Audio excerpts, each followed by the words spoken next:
In the early hours of October 24, 2024, as a private jet waited on a Miami runway, federal agents closed in. Their target, Grammy winner Lil Durk, was just an hour away from takeoff. The charges they carried weren't simple gun or drug charges. What they'd uncovered was far more sinister. U.S. Attorney Martin Estrada announced that Banks was charged with orchestrating a cold-blooded murder that resulted in the death of a rival's family member. He emphasized that the shooting had occurred in the open, at a gas station at a busy intersection, endangering many others in the area. 3 major allegations stood at the center: planning a murder for hire, crossing state lines to carry it out, and employing a machine gun during the plot. If convicted, Lil Durk faced life in prison. But Durk wasn't alone. 5 other men, all allegedly connected to his Only the Family OTF organization, were charged. Kayvon Vonnie Grant, DeAndre D.D. Wilson, Keith Flacker Jones, David Brown Eyes Lindsay, and Asa Boogie Houston now face the same charges as their alleged leader. But to understand why federal prosecutors say a Grammy-winning artist would risk everything on a murder plot, we need to go back to November 2020, outside an Atlanta hookah lounge, where a death would set these events in motion. Chapter 2: The Alleged Motive. November 6, 2020. A busy night outside an Atlanta hookah lounge turned deadly in seconds. King Von, one of Chicago's rising stars and Lil Durk's closest friend, lay dead after a confrontation with Quando Rondo's crew.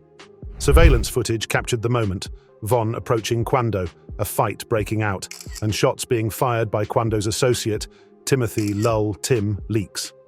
The hip-hop world watched as social media erupted. Fans bombarded Lil Durk's posts with a single phrase: "Slide for Von." The pressure mounted, and according to prosecutors, this wasn't just about lyrics or social media beef. What followed was a meticulously planned revenge plot. According to the federal indictment, following King Von's death, co-conspirator 1 communicated through coded language that a bounty would be paid to anyone who helped kill Quando Rondo. The document uses initials: DB for Davon Bennett, King Von, and TB for Tiquian Bowman, Quando Rondo.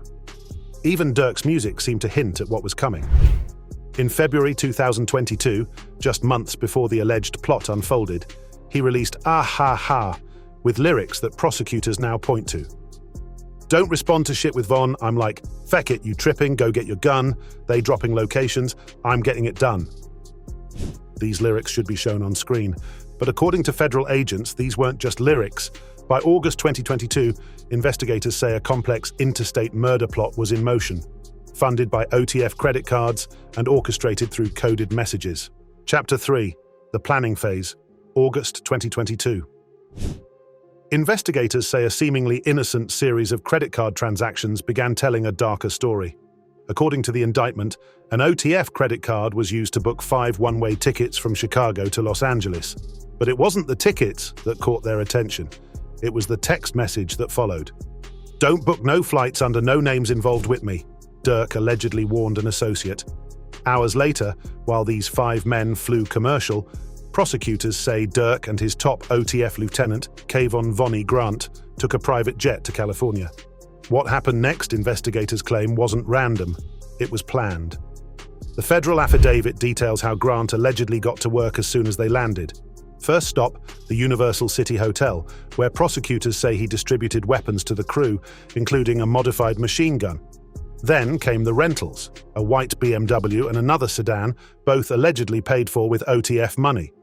Even the ski masks, federal agents say, were purchased with Durk's credit card.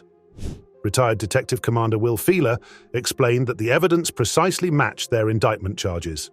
He noted that elements like interstate travel, credit card trails, and rental cars indicated sophisticated planning beyond street-level crime, the kind that typically draws federal attention.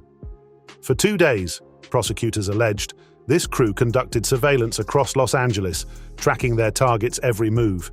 They were waiting, the indictment claims, for the perfect moment to strike. That moment would come at a Beverly Hills gas station, where 18 rounds of gunfire would shatter an August afternoon and change everything. Chapter 4: Teehee Gas Station Incident, August 19, 2022.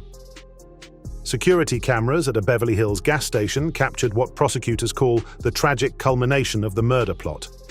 Two vehicles, a white BMW and a white Infiniti, had been following a black Escalade for hours. Inside that Escalade, Quando Rondo, his sister, and his 24-year-old cousin, Xavier Robinson.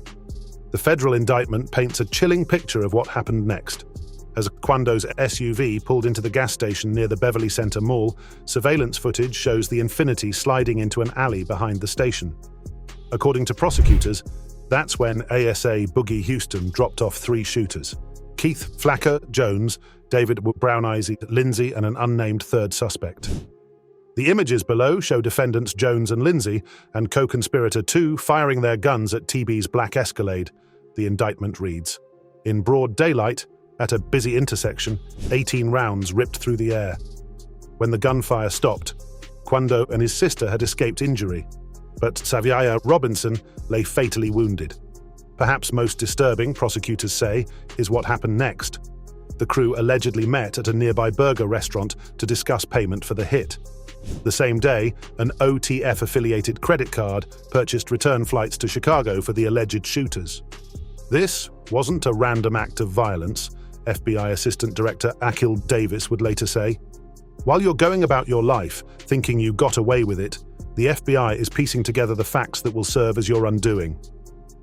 But as the alleged shooters flew back to Chicago, they left behind a trail of evidence that would take federal agents 2 years to unravel.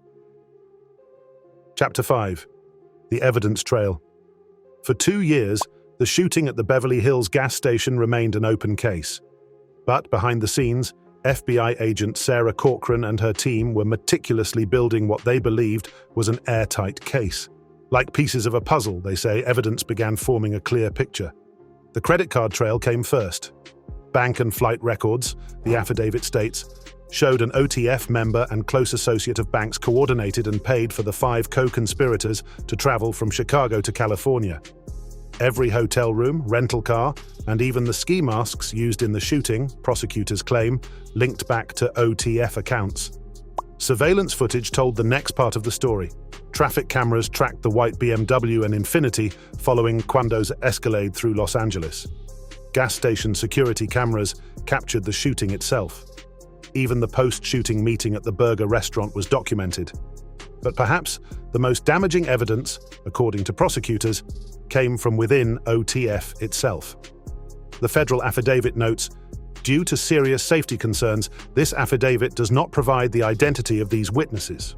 Sources close to the investigation suggest someone in Durk's inner circle may have been working with the feds, wearing a wire, and recording conversations about the alleged plot. When cases like this come together, explains retired Detective Commander Will Failer, Zrania, it's never just one piece of evidence. It's a mountain of small details, credit cards, phone records, surveillance, witnesses, all pointing to the same story. Chapter 6. Current Status. October 24, 2024. US Customs flagged something unusual. Lil Durk had booked 3 international flights within 24 hours.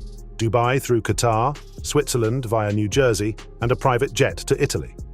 At 6:40 p.m., FBI agents received the final alert. A private plane was scheduled for takeoff at 9 p.m. from Miami. They had just over 2 hours. The 5 alleged co-conspirators were already in custody, arrested in Chicago the day before. Now, at approximately 8 p.m., federal agents intercepted Durk near Miami International Airport, just an hour before his scheduled departure. The Grammy winner, who'd recently received keys to the city, was now facing life in federal prison. When the feds come after you, explains FBI Assistant Director Akil Davis, they've got a long reach. No excuse can justify this violent act. And let me be clear, while you're going about your life, thinking you got away with it, the FBI is piecing together the facts that will serve as your undoing. Currently, Durk remains in custody without bail in Miami, awaiting transfer to Los Angeles for arraignment. His co-defendants, Grant, Wilson, Jones, Lindsay, and Houston, are being held in Illinois. None have entered pleas. Prosecutors face the task of proving every element of their case beyond a reasonable doubt, from the alleged bounty to the interstate nature of the plot. The fallout has been swift. Broadview, Illinois revoked Durk's key to the city. Questions swirl about his $150,000 donation to Chicago's mayor. His delayed album Deep Thoughts remains in limbo. But the biggest question remains, will the government's evidence be enough to convince a jury? From the streets of Chicago to a Beverly Hills gas station, prosecutors say they've unraveled a plot that could send a Grammy winner to prison for life. What began as an alleged plot of revenge has become one of hip-hop's most significant federal cases. As the case moves toward trial, investigators warn this might just be the beginning. The evidence, they say, tells a story far bigger than anyone imagined.